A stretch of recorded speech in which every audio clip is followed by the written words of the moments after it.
Creating construction planes is something we constantly do in CAD design.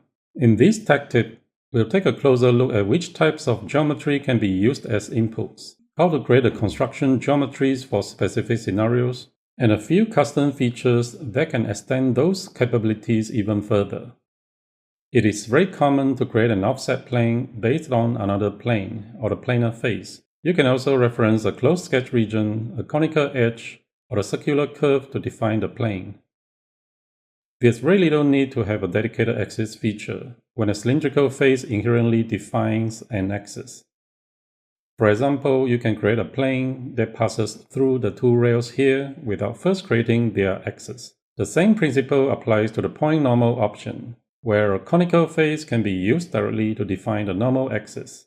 A common surfacing workflow is creating a series of parallel sketch planes of constant spacing to define the boundaries of a surface body.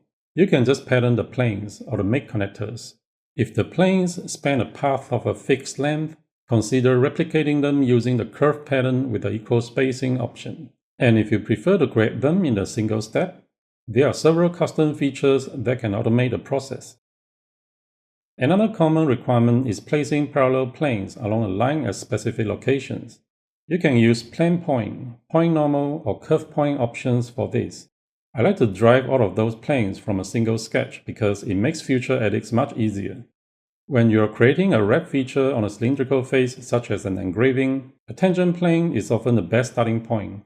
To create one, use the tangent option. Select the cylindrical face and then choose either another plane or the point to define the orientation. You can create a point on the surface with CT Point's custom feature. For more complex non-cylindrical surfaces, several custom features are available. The surface tangent plane and 3D point custom features come with tools to define the point of tangency directly using the surface's local UV coordinates.